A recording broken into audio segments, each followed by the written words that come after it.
Assalamualaikum warahmatullahi wabarakatuh. Selamat pagi Pak Eko Prasetyo. Nah, ini tadi kan sudah mengisi pretest ya. Jadi pretest itu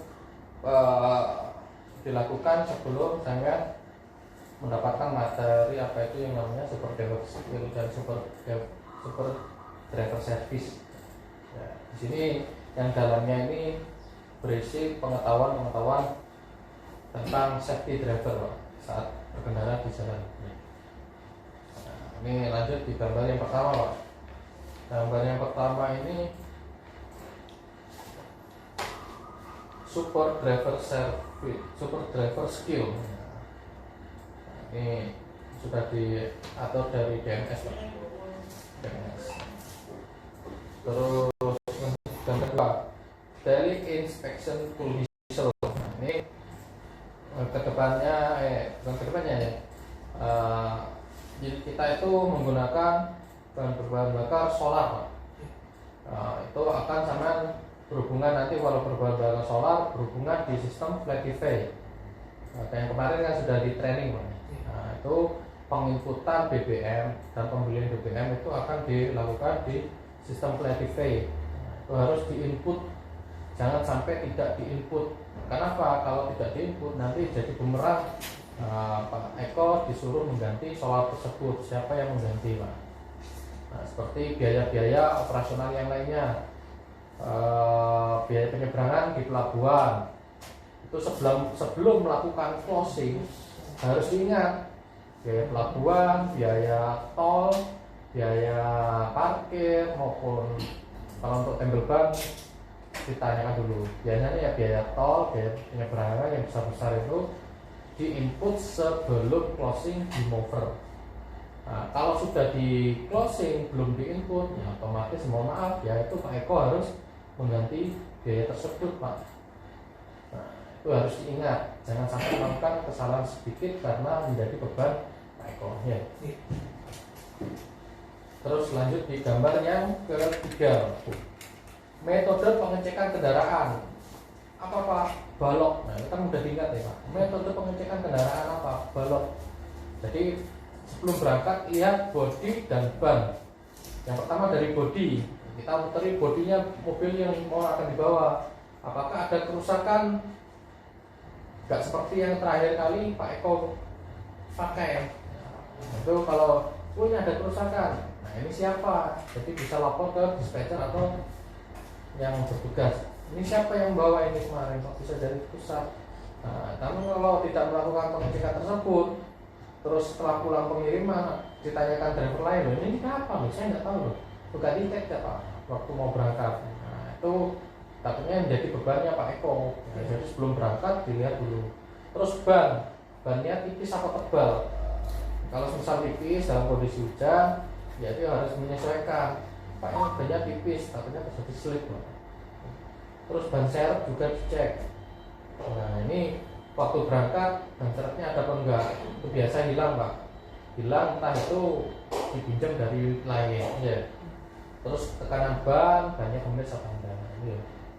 Terus dari kata A, air, periksa air radiator, periksa air wiper dan periksa bocoran-bocoran atau sambungan. Ini air radiator. Kalau memang diperiksa secara manual, namun jangan lupa tutupnya itu di kondisi terkunci Pak ya.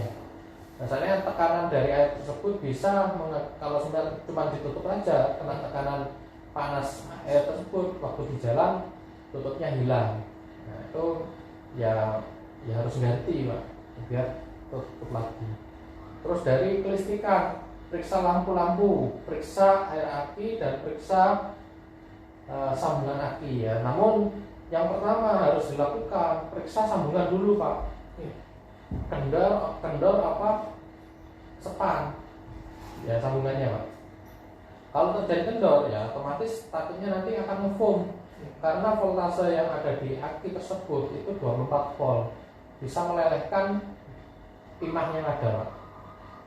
Nah, terus air aki itu konsultasikan dengan bengkel.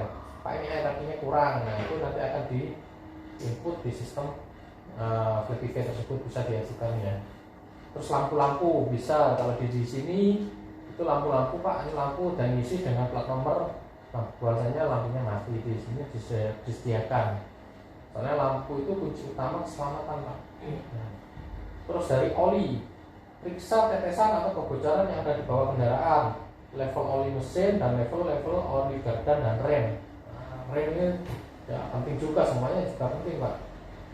Nah, untuk mohon diingat Pak, untuk penambahan oli itu di angka 5.000 km ya, di angka 5.000 untuk penambahan, dan untuk pergantian oli di angka 10.000. Nah, itu konsultasikan dengan bengkel nanti naik ke depannya Pak. Terus kelengkapan dari kata K, kelengkapan dan kertas. Nah, ini sebelum berangkat, sebetulnya sebelum berangkat dulu Pak, dari rumah kelengkapan mulai dari SIM, KTP, STNK, terus handphone, itu dan ID card kalau sudah punya itu tolong dibawa. Karena apa? Kalau handphonenya hilang, tidak lupa atau dibawa, ya itu otomatis saya suruh putar balik Pak, suruh pulang karena tidak bisa melakukan aktivitas. Kemarin untuk di over sebelum berangkat, untuk lagi tes sebelum berangkat, ya Pak Eko, itu mau diingat.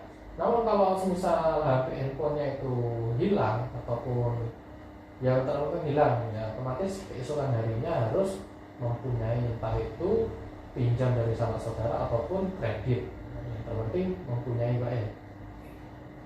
Lanjut di gambar yang keempat, defensive driving. Ini ada kata-kata saya peduli keselamatan. Ini pedoman saya Pak, ingat, karena apa? Ada keluarga yang menunggu di rumah. Kalau kami ingat ada yang keluarga menunggu di rumah, insya Allah tidak akan berusaha-berusuh di jalan. Lanjut di gambar yang kelima. Ini biasa saya tanyakan dari Viko-Viko yang ada, biasa ditanyakan, Pak, defensive driving itu apa?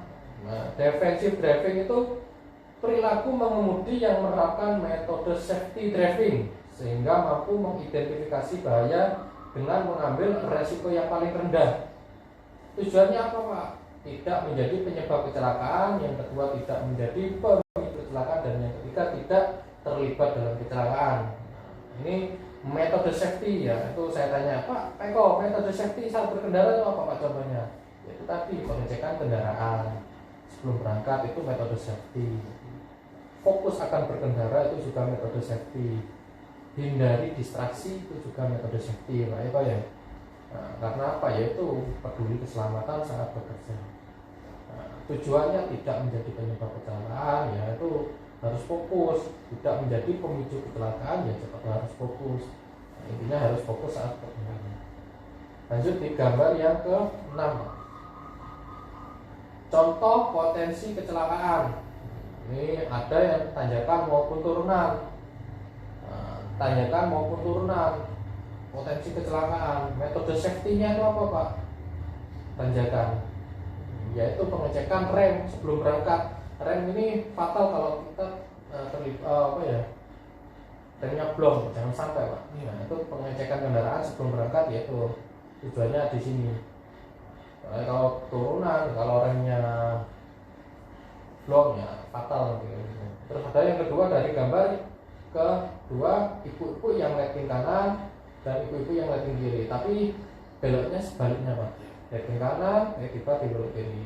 Itu metode safety-nya apa? Selalu fokus akan yang ada di depan, selalu fokus, ya jaga jarak. Nah, kita boleh melakukan klakson. Ini sering dari kejadian yang ada itu klakson, namun yang di depan tidak terima. Nah, jadi hindari hal seperti itu Pak ya. Terus yang ketiga, ada gambar pertigaan dengan misal Pak Eko keluar bukan dari jalur utama. Jadi dahulukan metode safety-nya, dahulukan jalur utama dahulu Pak. Kalau jalur utama dahulu sudah lewat, baru kita mengikuti dari belakang. Nah, kalau Pak Eko mendahulukan sendiri, nanti yang belakang tidak bisa melakukan pengereman secara bergantian. Yang ketiga, yang keempat, ada gambar itu bermuatan lebih. Metode safety-nya apa? Selalu jaga jarak aman. Kalau misal sudah bisa melakukan mendahului. Nah, itu dilakukan. Karena tujuannya apa? Biar terhindar dari barang-barang yang jatuh. Yang seperti yang sering jatuh itu truk bermuatan kayu, truk bermuatan hasil panen, itu sering jatuh Pak. Kalau kita tidak jaga jarak aman, tidak jaga jarak, ya itu susah untuk menghindari. Yang kelima ada bapak-bapak mendahului dari sebelah kanannya, tiba-tiba dia langsung menikung Pak. Nah, itu metode safety-nya apa ya? Selalu awasi kondisi sekitar. Nah, sesekali kita boleh melihat kaca spion, namun melihat kaca spion jangan terlalu lama karena kita harus fokus yang ada di depan. Lanjut di gambar yang ketujuh, 5 langkah defensive driving di jalan. Pahami dinamika kendaraan, jaga jarak aman, selalu awasi kondisi sekitar, waspadai blind spot, hindari distraksi dan paham marka. Ini ada pahami dinamika kendaraan, mulai dari mobil blind van, mobil canter dan mobil fuso. Ini mulai dari satu, panjang kendaraan. Nah, ini apa yang dimaksud dinamika itu apa Pak Eko? Dinamika dalam artian bahasa lokal itu apa dinamika Pak Eko? Apa ya? Bentuk model. Nah,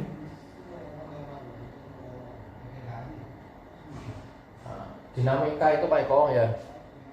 Dinamika itu haluan Pak Eko. Nah, dinamika itu haluan, kan ada panjang kendaraan, lebar kendaraan, tinggi kendaraan. Nah, ini kalau dari blind van, canter dan fuso itu kan beda haluannya. Kita membawa unit tersebut harus menyesuaikan. Nah, dari panjang kendaraan. Kalau tidak paham panjang kendaraan, nah, takutnya pas waktu mundurkan mobil, ya itu sering terjadi tuh jebol tembok, ya Pak ya. Terus mundur, ya tiba-tiba nabrak yang ada unit yang ada di belakang, itu kan jadi beban driver Pak. Terus dari lebar kendaraan, sewaktu ada di parkiran kan misal penuh Pak. Nah, ini pas nih sebetulnya yang dalam aktualnya itu bisa untuk muat blind van, ya lupa dia yang bawa fuso, nah, enggak pas ya, jadi terjadi eksiden ya. Terus tinggi kendaraan, ini sering terjadi driver itu tidak paham tinggi kendaraan. Kenapa? Sering terjadi waktu pas mendahului di jalur sebelah kiri ataupun sebelah di bawahnya portal, dia nyangkut Pak. Nah, itu kan sering Pak ya, itu harus paham tinggi kendaraan, ground clearance kendaraan dan bobot max muatan kendaraan. Sebelum berangkat yaitu dicek, oh ini muatannya berat, jadi harus bermanuver, itu harus menyesuaikan. Kalau tidak paham bobot muatan, kita bermanuver terlalu lebih, terlalu over, sehingga unit tersebut lempar. Itu biasa terjadi di tikungan-tikungan yang ada Pak ya. Itu harus paham aerodinamis kendaraan, fungsi panel kendaraan, wheelbase dan jarak sumbu roda. Ya harus paham Pak Eko. Ini kalau jarak sumbu roda itu biasanya itu yang tidak paham itu sering terjadi suatu eksiden itu karena dia membawa tronton. Tronton itu misal ada di gundukan, misal di rel sepur itu kan sering ternyangkut itu kan ya. Nah, itu harus paham, tidak bisa dilewati. Jadi jangan dipaksakan, fatal akibatnya kalau misal terjadi di nyangkut di rel sepur karena kereta api itu tidak bisa berhenti secara mendadak. Lanjut di gambar ke-9.